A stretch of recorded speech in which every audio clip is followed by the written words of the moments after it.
ചെന്നപ്പോൾ തൊട്ടേ എനിക്കൊരു ഫീലിംഗ് ഉണ്ട്, I M odd one out എന്നുള്ള ഫീലിംഗ്. ഇവരെല്ലാം ഭയങ്കര വെൽത്തി ആയിട്ടുള്ള ടീംസാണ്, ഞാൻ മാത്രമേ ഉള്ളൂ ഇങ്ങനെ ഒരു മിഡിൽ ക്ലാസ് ഫാമിലിയിൽ നിന്ന് വരുന്നത്. കൂട്ടുകാരൊക്കെ ഉണ്ടെങ്കിൽ പോലും എപ്പോഴും എനിക്ക് ആ സ്കൂളിനെ കുറിച്ച് ഓർക്കുമ്പോഴും സ്കൂൾ ഡേയ്സിനെ കുറിച്ച് ഓർക്കുമ്പോഴും ഒറ്റയ്ക്ക് ആ വരാന്തയിൽ നിൽക്കുന്നതും എക്സ്ക്ലൂഡിങ് ഫീലിംഗ് ആണ്. ഞാൻ ഒറ്റയ്ക്കാണ്, ഒറ്റപ്പെട്ടു എന്നുള്ള ഫീലാണ് ആ സ്വപ്നം മുഴുവനും എനിക്ക് തരുന്നത്. സ്കൂളിൻ്റെ വരാന്തയൊക്കെ എപ്പോഴും സ്വപ്നം കാണുന്നത്.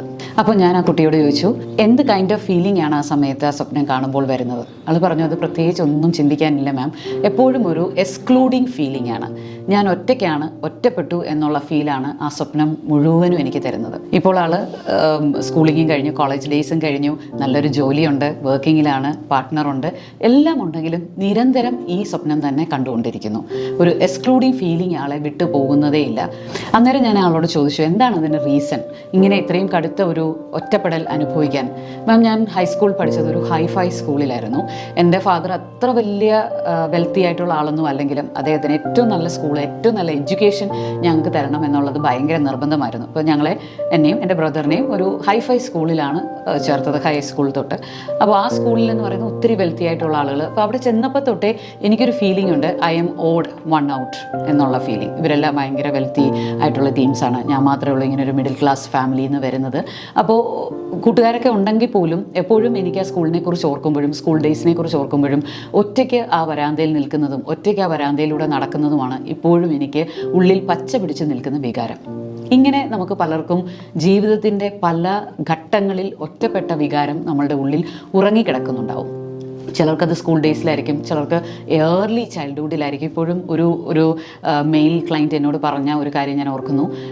ഇപ്പോഴും എനിക്ക് ഫീലിംഗ് ഓഫ് എക്സ്ക്ലൂഷൻ ഉണ്ടാകുമ്പോൾ ആദ്യം എൻ്റെ മൈൻഡിലേക്ക് വരുന്ന പിക്ചർ, അമ്മ ടീച്ചറാണ്, രാവിലെ ഡ്യൂട്ടിക്ക് പോയി അമ്മ വരുന്നിടം വരെ ആ ഒരു വീടിൻ്റെ മുൻവശത്തെ റൂമിൻ്റെ പടിയേലിരുന്ന് അമ്മയെ കാത്തിരിക്കുന്ന, അമ്മ എപ്പോൾ വരുമെന്ന് ചിന്തിച്ചുകൊണ്ടിരിക്കുന്ന എന്നെയാണ് മാം എനിക്ക് എപ്പോഴും ഓർമ്മ വരുന്നതെന്ന് പറഞ്ഞിട്ടുണ്ട്. അപ്പോൾ നമ്മളുടെ എല്ലാവരുടെയും ജീവിതത്തിൽ ഇതുപോലെ പല കാലഘട്ടങ്ങളിൽ ഒറ്റപ്പെട്ട, ചിലർക്കത് വിവാഹ ജീവിതത്തിലായിരിക്കും, ചിലർക്ക് ഏർലി ചൈൽഡ്ഹുഡിലായിരിക്കും, ചിലർക്ക് ഈ പറഞ്ഞ പോലെ ഈ പെൺകുട്ടി ഷെയർ ചെയ്ത പോലെ സ്കൂൾ ഡേയ്സിലായിരിക്കും.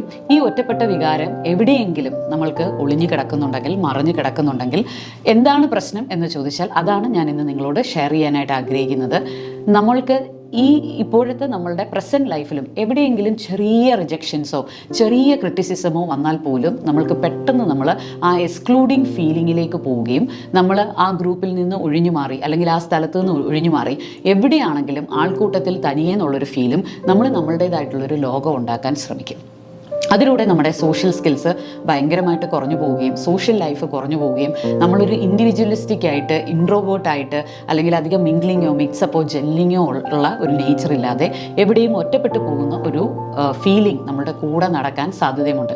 അങ്ങനെ നിങ്ങൾക്ക് ആർക്കെങ്കിലും നിങ്ങളുടെ ഉള്ളിൻ്റെ ഉള്ളിൽ ഞാൻ ഒറ്റയ്ക്കാണ്, ഞാൻ തനിയാണ്, എവിടെ പോയാലും എനിക്ക് എവിടവുമായിട്ട് ജെല്ലാവാൻ പറ്റുന്നില്ല, സിങ്ക് ആവാൻ പറ്റുന്നില്ല എന്നുണ്ടെങ്കിൽ നിങ്ങളുടെ ഉള്ളിൻ്റെ ഉള്ളിൽ എവിടെയോ ഈ feeling of exclusion, feeling of loneliness ഭയങ്കര പ്രവലൻ്റ് ആയിട്ട് ഉണ്ട് എന്നാണ് അറിയേണ്ടത്. അപ്പോൾ നമുക്കിന്ന് നോക്കാം എങ്ങനെ ഈ ഒരു ഫീലിംഗ് ഓഫ് എക്സ്ക്ലൂഷനിൽ നിന്ന് പുറത്തേക്ക് കടക്കാൻ ഈസി ആയിട്ട് നമുക്ക് എന്ത് ചെയ്യാൻ പറ്റുമെന്നുള്ള 1-2 ടിപ്സ് തരാനാണ് ഞാൻ ആഗ്രഹിക്കുന്നത്. First technique is validate your emotional pain.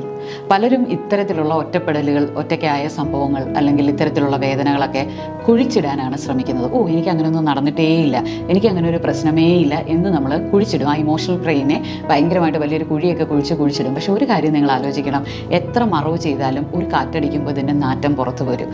അതുകൊണ്ട് വാലിഡേറ്റ് ചെയ്യുക എന്ന് പറഞ്ഞാൽ എനിക്കിങ്ങനെ സംഭവിച്ചിട്ടുണ്ട് എന്ന് അക്സെപ്റ്റ് ചെയ്യുകയും ഇതൊക്കെ ജീവിതത്തിൻ്റെ ഭാഗമാണെന്നും എല്ലാ മനുഷ്യർക്കും ഒരു ഘട്ടത്തിൽ അല്ലെങ്കിൽ ഏതെങ്കിലും ഘട്ടങ്ങളിൽ ഇതൊക്കെ അനുഭവിക്കേണ്ടതായിട്ട് വരും എന്നുള്ളൊരു വാലിഡേഷൻ, നമ്മളുടെ ആ ഇമോഷണൽ പെയിനിന് നമ്മളൊരു വാലിഡേഷൻ കൊടുക്കുക എന്നുള്ളതാണ് ഫസ്റ്റ് ആൻഡ് ഫോർമോസ്റ്റ് സ്റ്റെപ്പ്.